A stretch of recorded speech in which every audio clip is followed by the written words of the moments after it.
carcass transfer, in the most easiest of terms, would be the pounds of live gain that are actually ending up on the carcass. So pounds of Okay. live gain that are making their way onto the carcass of that animal. So in a time like right now, where we are drastically being paid for additional pounds of beef, we see historically high cattle prices. And just for today's sake, I actually pulled the National Weekly Cattle and Beef Summary for the week of May 6th. And so obviously a few days ago, live steers were coming in at 185.74 and dressed steers were at 294.65 per hundredweight. So we are seeing like it's crazy how valuable each additional pound of gain is.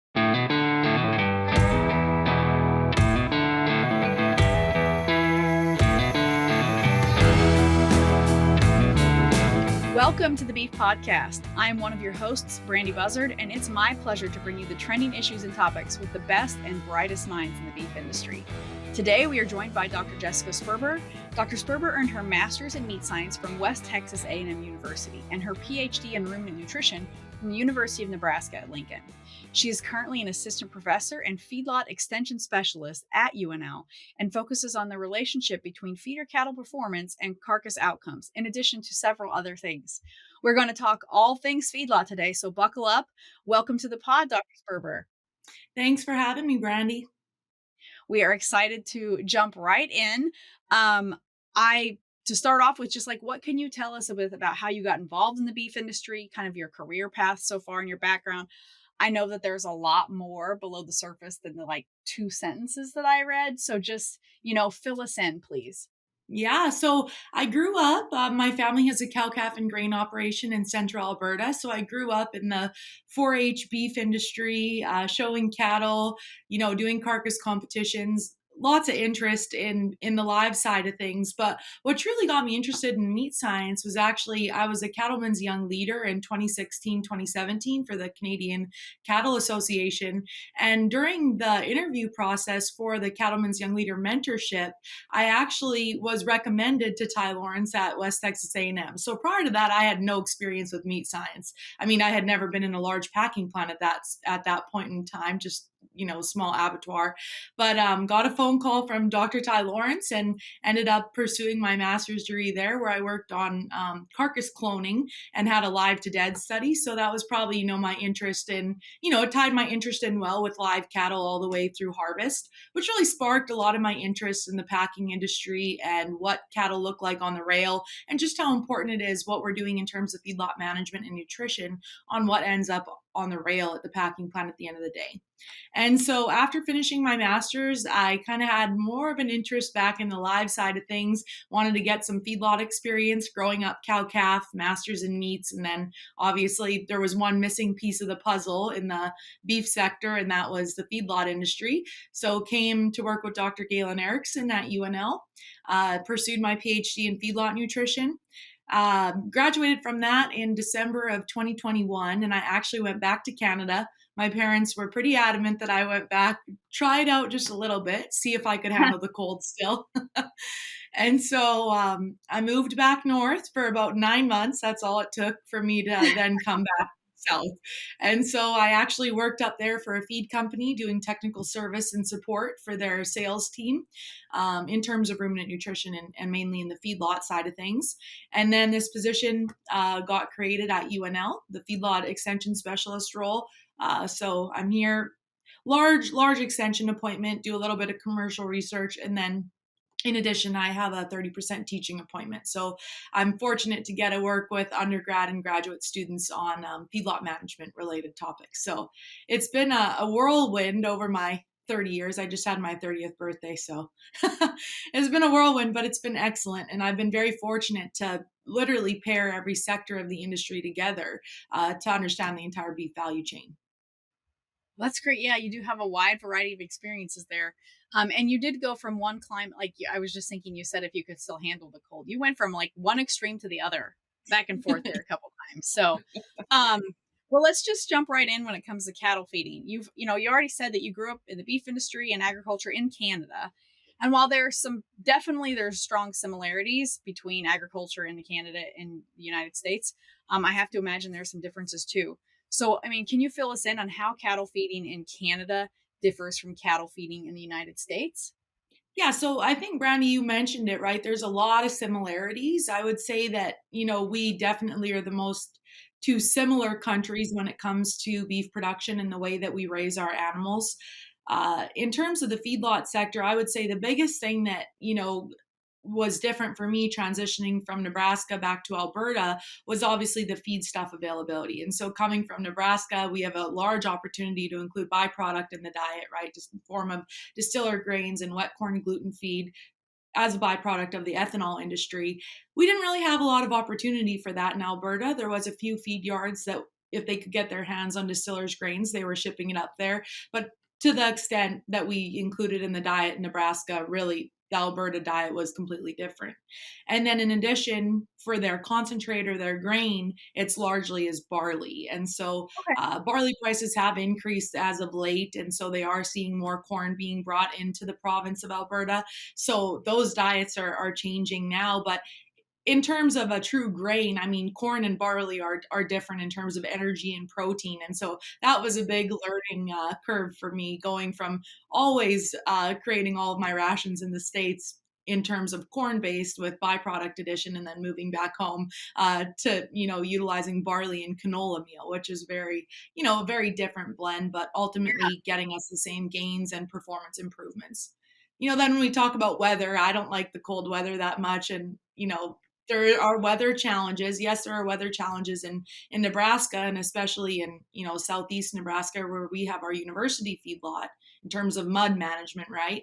But in Right. Alberta, the cold snap lasts for a lot longer, and the use of different implementation strategies to reduce the negative impacts of cold on those cattle is needed. So in terms of windbreakers or bedding, we do a lot of bedding. That could be a straw, Hmm. barley straw, wheat straw, etc.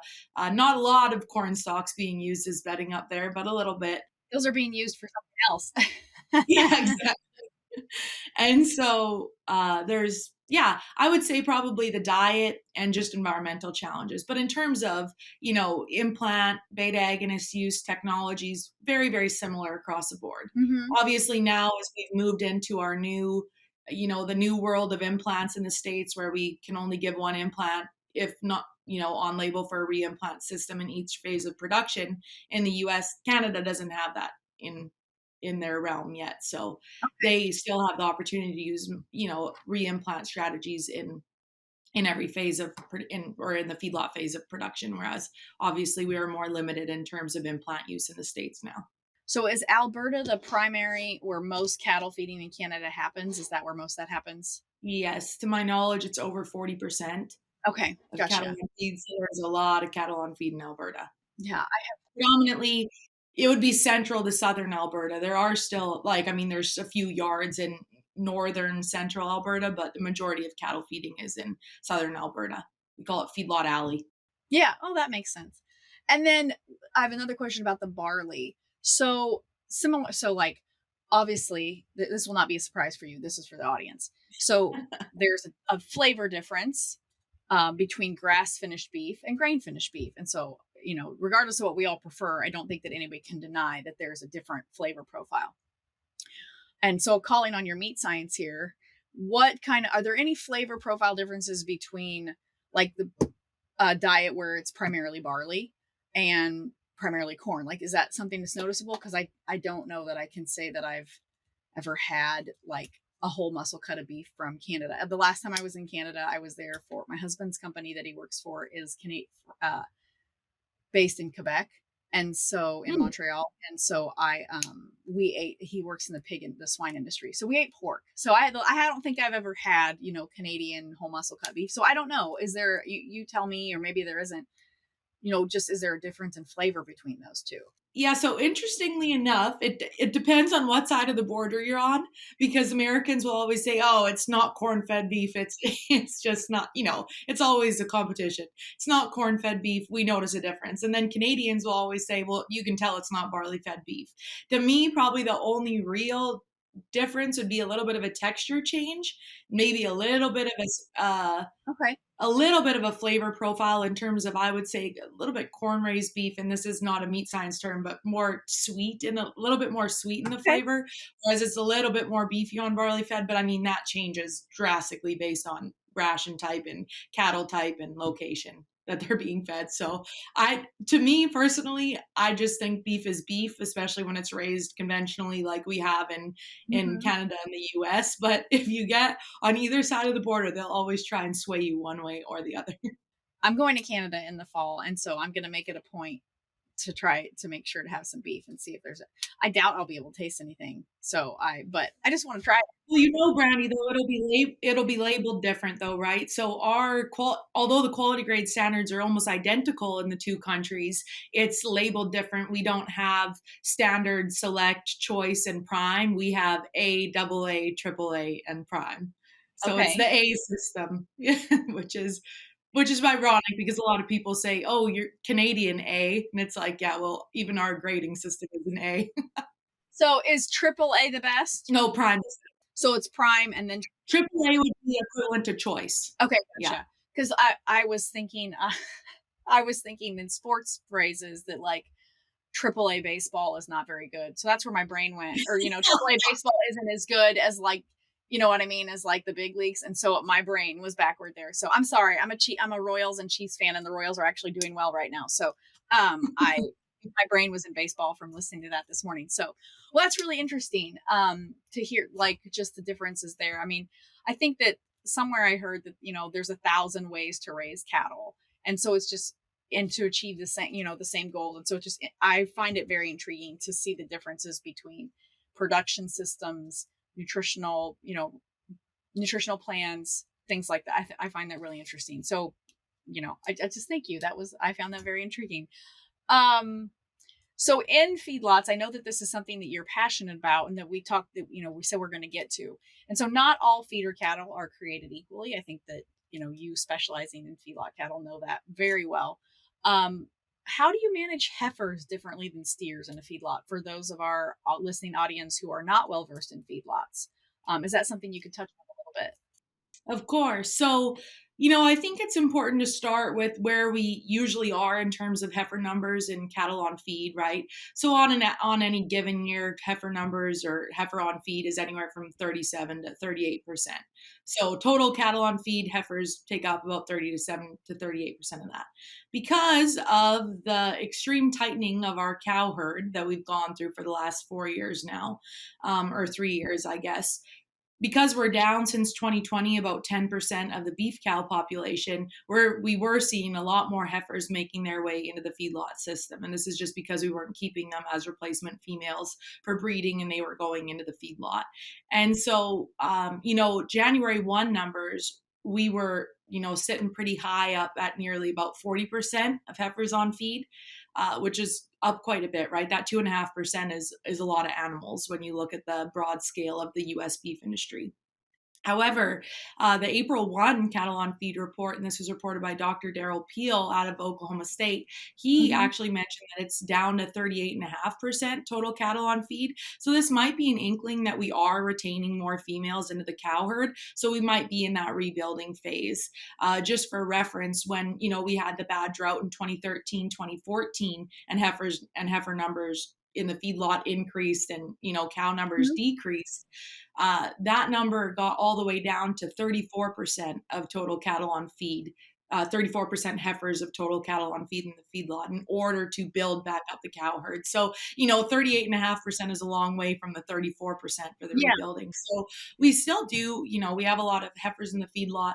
Obviously, the biggest challenge and the difference is the cycling of those females, right? And so when we think about how we're going to manage the estrus cycle in those animals, very different than what we have to do in terms of steers who no longer have those intact parts.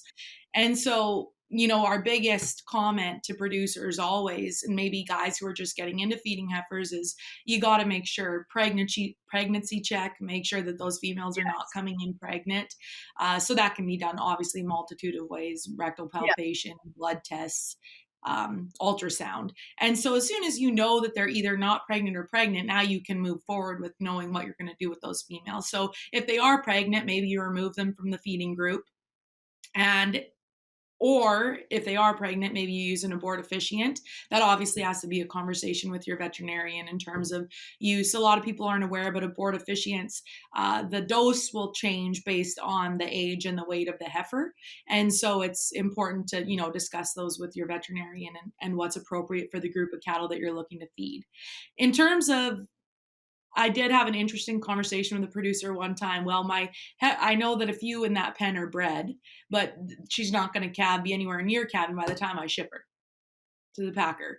And the thing is that when you send a intact pregnant female to the packing plant, number one, her final, you better sell her live is all I'm going to say, is because the final body weight and the dress is going to reduce drastically because of the mass amount of weight that's, with the fetus and growing that fetus and in the reproductive tract. And so it's, heifers that are pregnant do not ever perform to the same or to the same rate of gain or feed conversion as heifers that are intact but without calf. And so another topic that we've been, has been brought up a lot is spaying heifers. So obviously the number of heifers that come up, all the heifers that come up from Mexico are spayed. They come across the border spayed. Okay. And we imported about 1 million head of feeder cattle from Mexico in the last year. And so there's a lot of cattle coming into the U.S. to be fed. And then also we are seeing more in the Wyoming area and some cattle being pulled across the border from Canada as spayed heifers. And so it is becoming a little bit more of a trend, obviously quite a process to get that done. One of the biggest advantages right now of spaying those females is that Experior, which is our newest spayed agonist on the market, Lubabagron, is not approved to be fed with MGA or melangestrol acetate. Okay. And so we use MGA to suppress estrus and reduce those heifers from cycling in the feed yard or coming, cycling is a big energy use, as many females are aware. And so just a little bit of historical data on MGA, which I think a lot of people don't even, realize this. The men listening to this podcast are like, what? It takes. Yeah. We had no idea. Yeah. Sorry, guys. Sorry. So the biggest thing for, this is so interesting to me when we talk about MGA, because you ask a producer, what is MGA used for? And they always say estrus suppression. And that's very true. That's on label. But what is also on label is improved rate of gain and feed conversion. Mm-hmm. And on average, a heifer that is fed MGA within the label or within the inclusion of the diet on label is going to gain about 19 additional pounds of hot carcass weight. That's a historical number. And so MGA, you can tell how much suppressing estrus in a female, in a heifer, is going to improve her rate of gain and her overall hot carcass weight performance. And a lot of guys overlook that. I can't even tell you how many times I've had a conversation with a producer on just feed MGA because you're going to have a performance improvement. But because MGA and Experior right now are not approved to be fed together in the feed yard system, we are seeing more guys spaying their females so that they can feed Experior in those settings. Okay. Yeah. The spayed data is pretty old. I mean, it's from the late 80s and early 90s, and we really don't have a good understanding of spayed females, but there are more and more spayed females in the population in the U.S., but that number is very hard to determine right now. Right. And so, I would say obviously MGA is a big one for guys who are feeding heifers. MGA is big. Obviously, when you're feeding in mixed pens, it's not on label to feed MGA to steers. And so you have to remove it in those scenarios. So it's just something to think about. So in that situation, when you've got a mixed pen, you can't feed the MGA because of the no label use for steers for obvious reasons. But you can read that. Did you call it Experior? That's the new growth promotant. Feed additive. Antagonist, yes. Could you just use Experior in those mixed pen? Did I say that right? Experior? Yep. Okay, yeah. You just feed that in those pens in instead. Yeah. Okay. Yeah, if you're not feeding MGA, you could, yes. Yeah, I just was trying to make sure I was tracking correctly. Yeah, it's just, Experior is obviously a very interesting beta agonist that's pretty new on the market over the last few years. Elanco has been putting out a lot of new data on it. Some of their most recent data sees about 30 pounds of additional hot carcass weight gain with feeding Experior for 56 days at the end of the feeding period. So there's a lot of value to it, and so it's what is your operation going to do? But then a lot of guys do not want to lose the value of MGA in those intact females. So Yeah, one option would be perhaps to spay that female and then feed Experior in that setting. that's a good point. We run some grass cattle, and we do currently implant, um, and they run together. So we don't, and they all run together. So we don't feed any MGA. Like we get our grass cattle in January, so obviously they're not grazing on really anything. So we're supplementing, but we don't feed the MGA because they're running together. So that's really interesting. I appreciate you sharing that about the Experior and just kind of that information. So anyway, go ahead. No worries. I think one thing, so this will be my final point on heifer management. Obviously, riding, if they're in heat, etc., is important to monitor. It's interesting because once MGA is removed from the diet, or let's say it gets missed from the diet for a few days, they'll immediately start cycling again. So Oh wow. it's a great way to synchronize your females, but we don't really want them synchronized in a feedlot Yeah, setting. yeah, that's a good So point. yeah, so that's an important point to touch on. Again, too, when we talk about outcomes, carcass outcomes, comparisons between steers and heifers.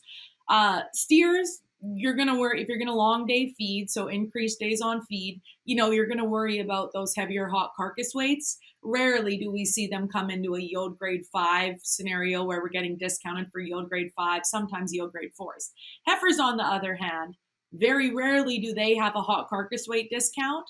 Obviously, estrogen intact females, estrogen in their body is keeping their growth curve, from making them as large as a steer, and they just are not able to get there to have that hot carcass weight discount, especially in a time like right now where even certified Angus beef has increased their hot carcass weight discount up to 1,100 pounds.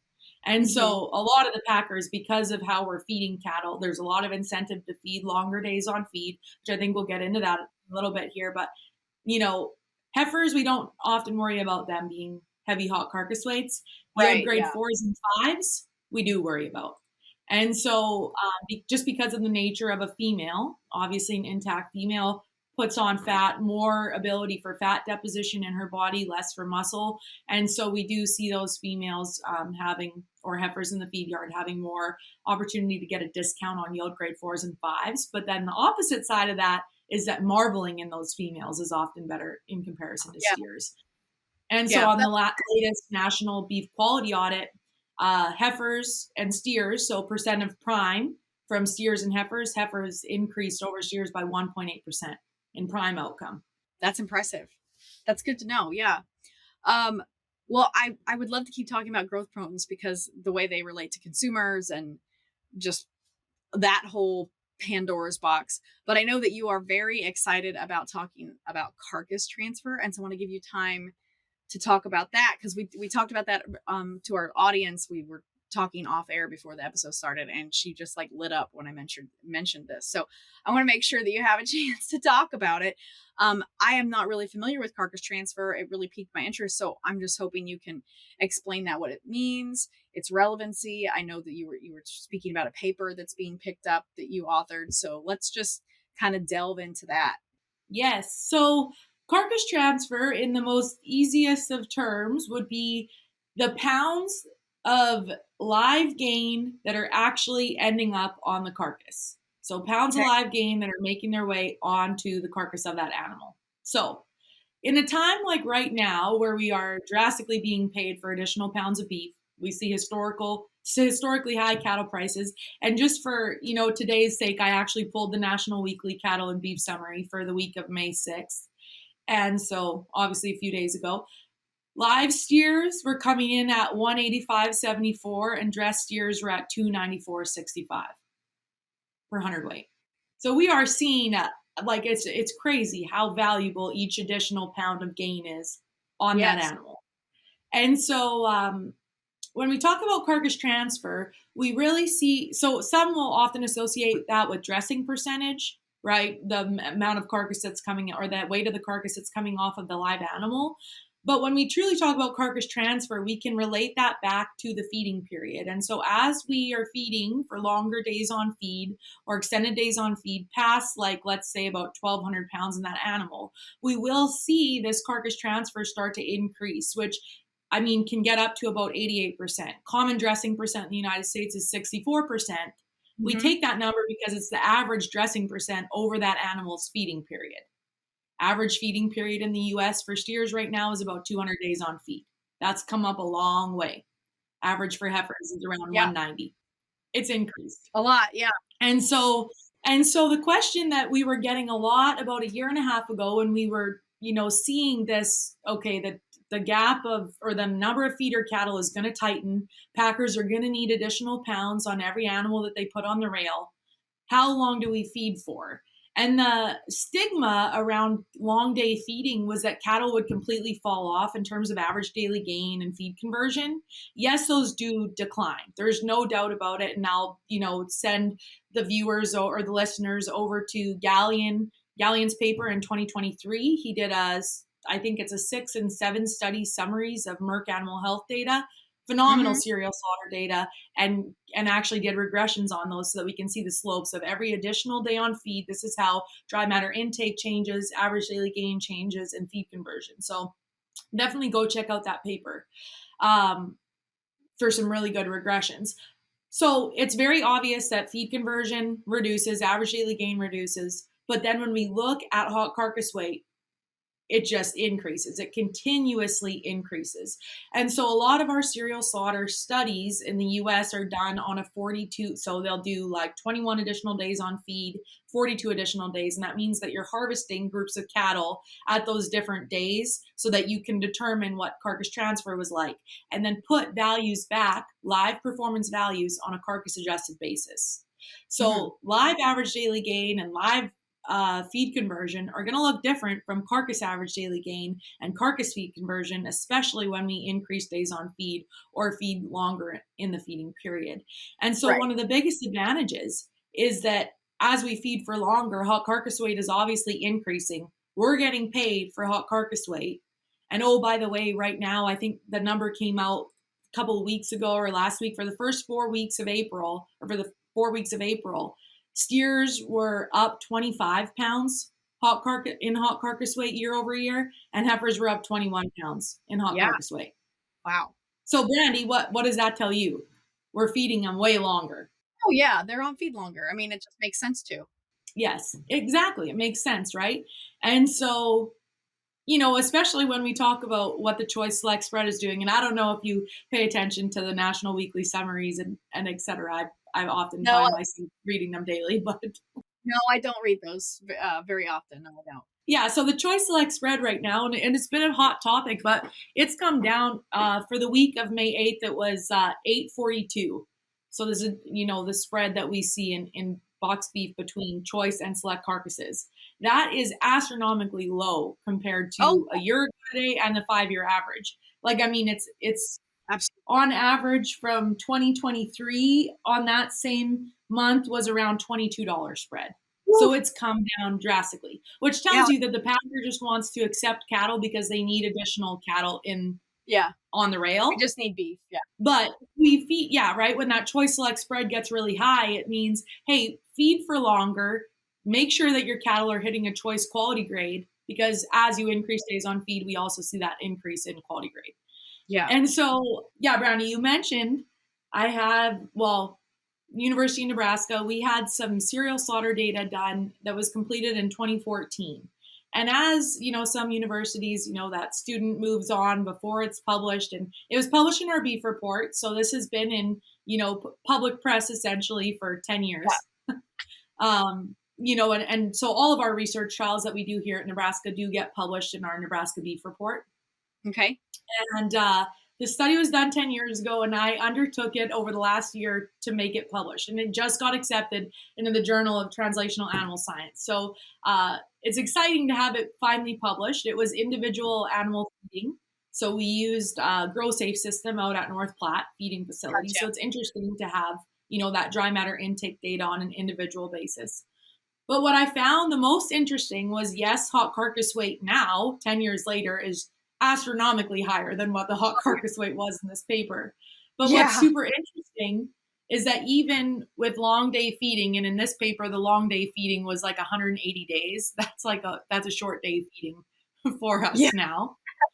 Um, but the back fat thickness in this study was almost identical to the back fat thickness reported in the long day feeding trial that came out of West Texas A&M in 2023.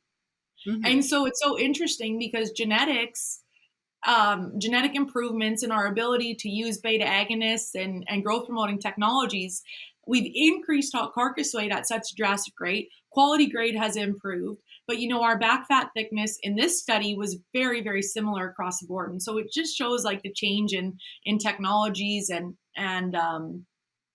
the way that we feed cattle, essentially, and the type of cattle that we're feeding in terms of genetic ability. So it's very interesting. That being said, though, we also have much fatter cattle in our population now today. When you look at the National Beef Quality Audit in terms of yield grades, 4s and 5s, those are a lot higher than they were 10 years ago for the National Beef Quality Audit. And so, I find it interesting because like when you're in the I don't know the right phrase to use, but you're like in the thick of it. You're feeding cattle, taking care of cattle, whether you're in a feedlot, cow calf, stock, or whatever. Like you don't notice those changes, those small incremental changes from month to month. But as you're speaking about, like looking at this span of like 10 years, and it's just so shocking to see that change that happens over a decade. When it's happening, you don't really realize it. When mhm. you step back and look at it, like it really is it's a big, big change. Yeah, right. Like that on average over the last 60 years, we've increased hot carcass weight in steers by about 4.5 pounds every year, and steers maybe 4 pounds every year, and heifers four and a Mm-hmm. half pounds heavier on the heifers. And it's crazy because yeah, when you're looking at a 2 year closeouts, comparing 2 years, you're like, oh, it's 4 pounds, and then you look at 60 years, and it's like, oh wow, here we go, 300 Yeah, pounds. It's yeah. 240 pounds. Yeah, it's crazy. it compounds quickly or quickly relative to, Mhm. a big time period. So I know that we've talked like in depth here about like feedlots here but I also know that like you are an extension specialist. So you work with producers, you're working with feedlots, you're like out in the feedlots with people. So when it comes to producers who are either maybe are retaining ownership or are trying to capitalize on their profitability with marketing cattle to a feed yard, if you could give producers like a piece of advice as it pertains to preparing their cattle for a feed yard, or even if they decide to retain ownership, like I guess those are two different situations, but what piece of advice can you give those people? Yeah, so I think number one, don't ever overlook a suckling calf implant. I've been having this conversation in a lot of detail over the last year, and I think the number is on average about 20% of cow calf producers give a suckling calf implant. That implant, well, Ralgro, for example, and there's other suckling calf implants, but I'm just going to give you Ralgro as an example. 50 years old, and in the time that Ralgro has been studied over those 50 years, on average, always a 23 to 26 pound weight gain for a calf that's given an implant that costs less than $2. Oh, So, and then I get asked the question about, well, what about the new, yeah, we're right. It's the lowest hanging fruit. Like, just give a suckling calf implant if absolutely. you're not marketing your cattle in an NHTC or all natural program, right? Right.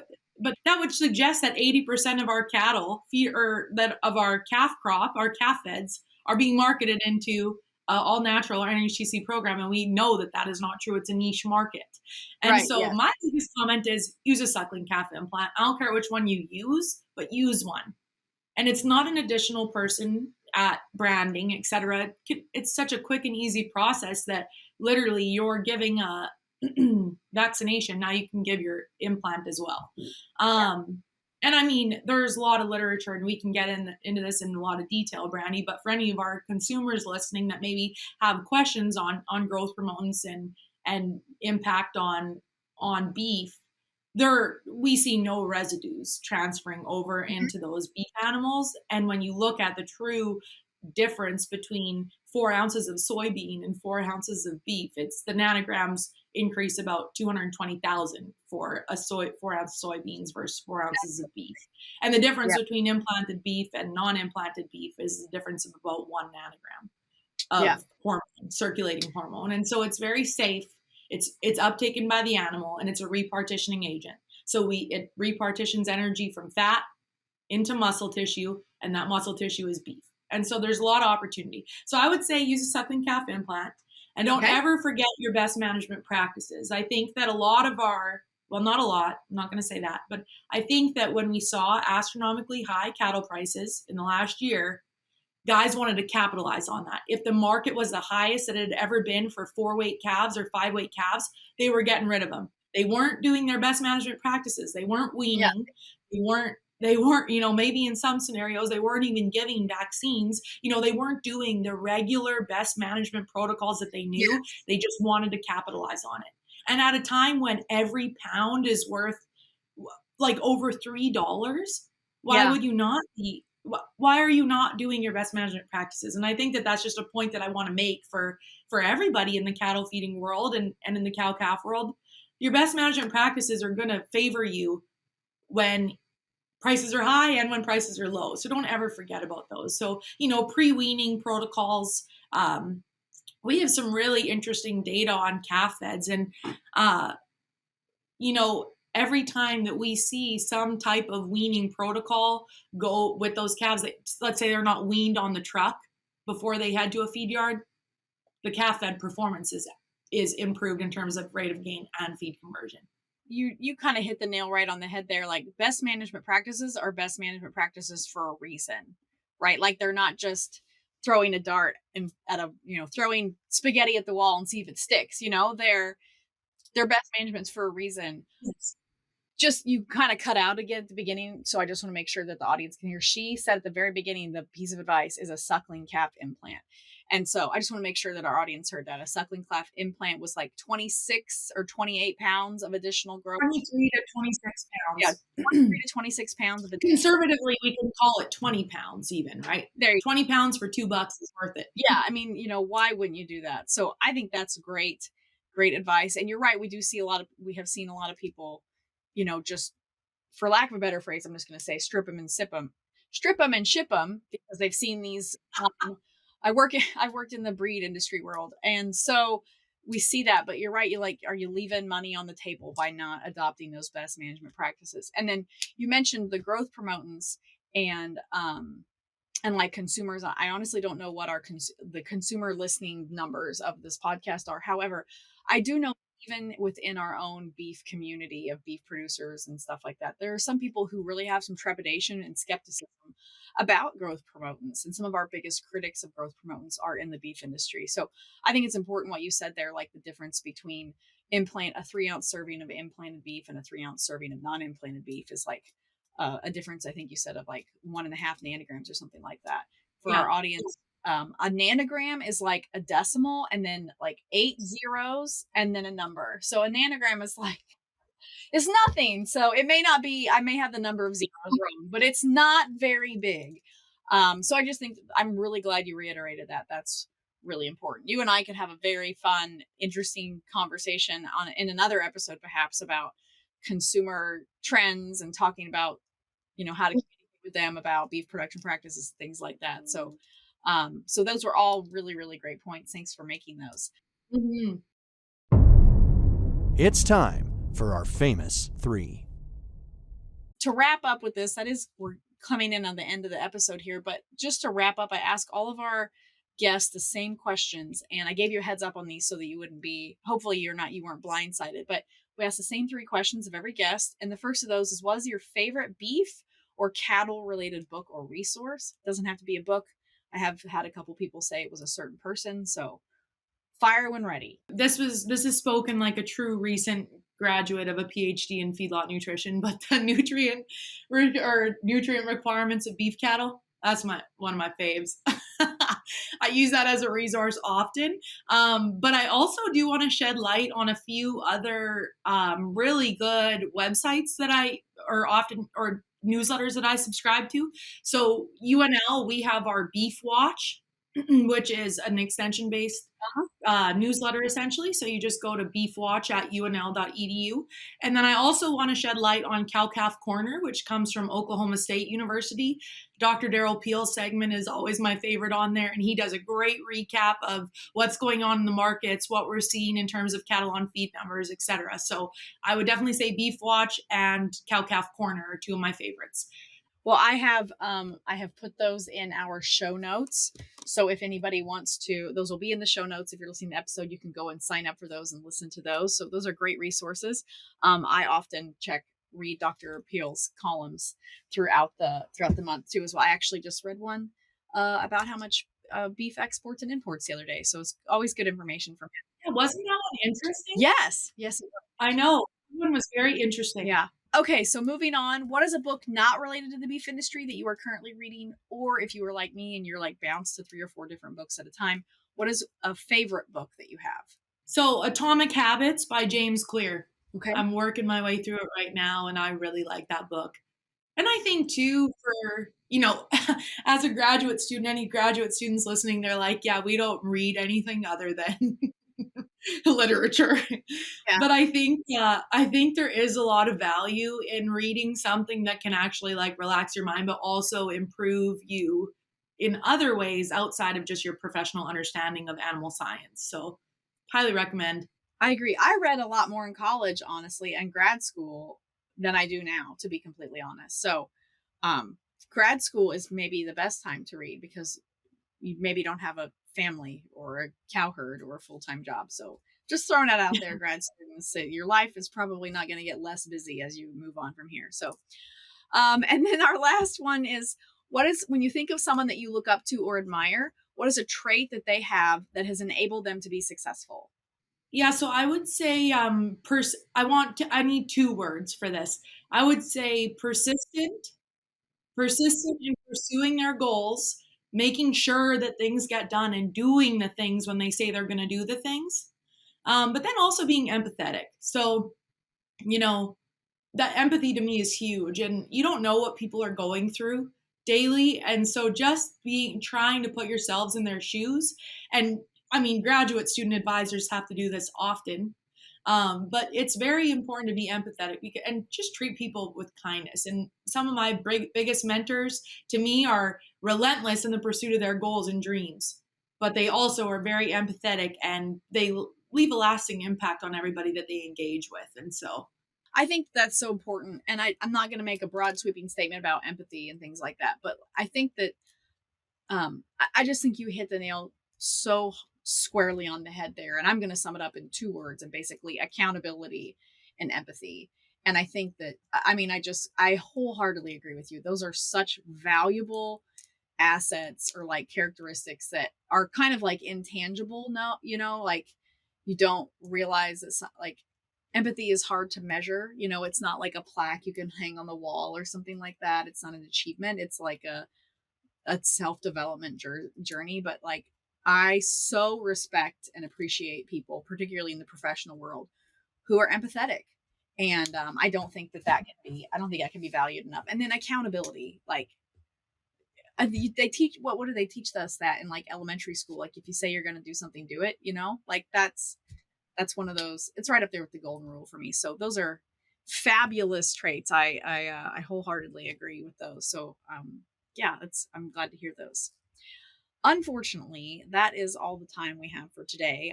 Like I said, I could talk with you for another hour or so just about some of these things that we both share passions about. But I want to thank you for joining us here on the Beef Podcast. If people want to learn more about you or your work or your research or get in touch with you, like this is kind of your chance to plug that. If there's a social media profile you want to send them to, or LinkedIn or something like that, go ahead and share that. Yes. So my LinkedIn is just my name, Jessica Sperber. I post quite a bit on there, so it would be great to have engagement and any questions.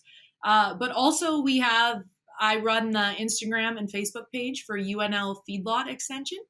Okay. And we've been putting out, in my opinion, some really good reels and content on feedlot related things. So follow along at UNL Feedlot Extension. I will. So I put that in the show notes, and as soon as we get off this call, I will have to go check that out and follow those. I'm very interested. Reels are really hard to do Oh, for like a company or a business or something like that. Like they're hard to do when it's just your. well, yeah, I'm not just getting on there videoing myself. You know what I mean? Like, hey. It's an additional level of work because it's very niche and you need the footage and things like that. So I am excited to go and check those out and maybe copy some of your creativity. So thank you for sharing that with us. Yeah. Okay. Well, again, thank you so much, Dr. Sperber, for being on the podcast with us. I hope that you have found this valuable, and hopefully maybe we'll get you back on another time to talk some more about some more topics, since we have lots to cover more. So to our audience, thank you for joining us this week on the Beef Podcast. We hope that you'll join us next week, wherever you get your podcasts.